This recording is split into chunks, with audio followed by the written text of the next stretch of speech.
बौद्ध सर्किट 22,000 करोड़ का, और इसमें कम से कम अब south east Asia, Indonesia, Malaysia, China, Singapore, इतने बौद्ध धर्मी आ रहे हैं कि वो आने के बाद टैक्सी लेते हैं, होटल में रहते हैं, रेस्टोरेंट में जाते हैं, तो इसका फायदा होता है। जैसे 4 धाम, बद्रीनाथ, केदारनाथ, गंगोत्री, यमुनोत्री, 3 गुना लोग आ रहे हैं, तो उनको रोकना पड़ा, बंद पड़ा।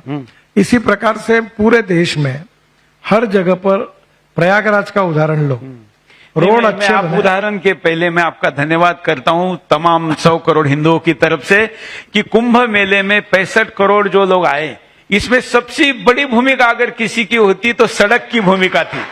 लोग मुंबई से निकलते थे और फोन करते थे, सुरेश जरा जा रहे स्नान करने, उधर कुछ देखो। मैं कहता इतने दूर से, और वो पहुंच भी जाते थे।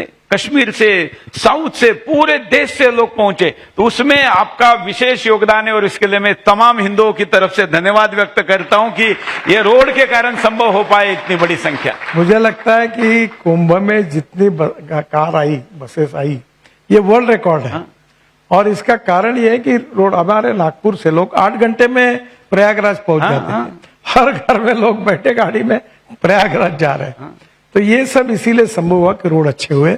और ये जब प्रयागराज में कुंभ हुआ तो योगी जी ने कहा कि 2 लाख करोड़ का जीडीपी बढ़ा। तो ये जीडीपी बढ़ा, तो ये क्यों बढ़ा? तो इतने ज्यादा लोग आए उसके कारण बढ़े, और रोड बने इसलिए लोग ज्यादा आए। तो इसका मल्टीप्लाई इफेक्ट आर्थिक विकास में रोड बनाने का होता ही है। और इसीलिए American president John F Kennedy, इनका एक प्रसिद्ध वाक्य मैं अपने ऑफिस में लिखकर मैंने रखा है कि American roads are not good because America is rich, but America is rich because American roads are good. तो निश्चित रूप से प्रॉस्पेरिटी, तो भारत के विकास में भी ये निर्णायक माइलस्टोन रहेगा।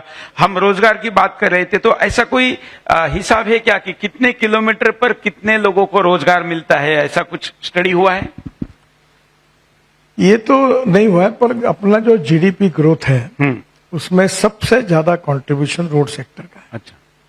क्योंकि रोड सेक्टर के कारण, जैसे मैंने कहा, लॉजिस्टिक कॉस्ट कम हुई। मैं आपको एक छोटा उदाहरण देता हूँ। दिल्ली में ये द्वारका एक्सप्रेस हाईवे बना, हरियाणा और दिल्ली के बीच में। पहले यहाँ फॉरेस्ट जैसे जंगल, पेड़ वगैरह थे, कुछ नहीं था, पूरी जमीनें खाली पड़ी थी। अब यहाँ 10 लाख करोड़ की इन्वेस्टमेंट हुई है, दोनों बाजू में टाउनशिप बनी है, बिल्डिंगें बनी है, और अब उतने रेट बढ़ गए कि एक बार मैं मुंबई हवाई जहाज से जा रहा था तो एक लड़का 30-35 साल का आया, टाई पहना हुआ, मेरे पैर छूने लगा। मतलब क्यों, ऐसा क्यों करते हो? बोले साहब मेरा दिवाला पिट चुका था, क्योंकि मेरी जमीन पड़ी थी, काम अधूरा था द्वारका एक्सप्रेस हाईवे पर आपने जैसे रोड बनाया, मैं आज 50,000 करोड़ का आदमी बना हूं आपके कारण, इसलिए मुझे आपको नमस्कार करने दीजिए। तो ये इतना बड़ा इम्पैक्ट है। कितनी बड़ी टाउनशिप बनी। अब इतनी बड़ी टाउनशिप बनी, उसमें स्टील लगा, सीमेंट लगा, पेंट लगा, फर्नीचर तैयार हुआ, सब काम हुआ। किसको काम मिला?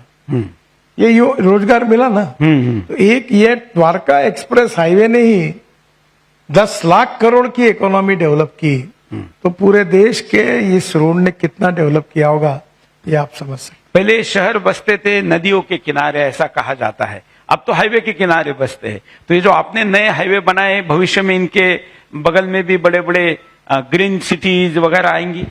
ऑलरेडी आ रही है। अभी दिल्ली से देहरादून 2 घंटे में होगा।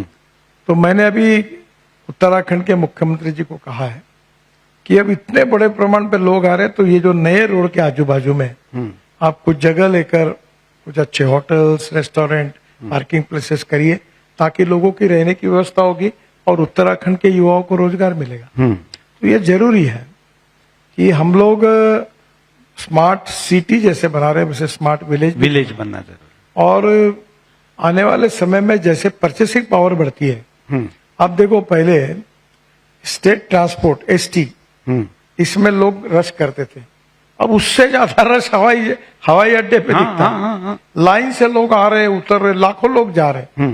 ये 25 साल पहले किसी को बताया रहता तो कोई कल्पना भी नहीं कर सकता था। ये ट्रांसफॉर्मेशन है, और इंफ्रास्ट्रक्चर डेवलप होने के कारण हमारे देश की प्रगति और विकास हो रहा है। ये तस्वीर तो आप देख ही रहे।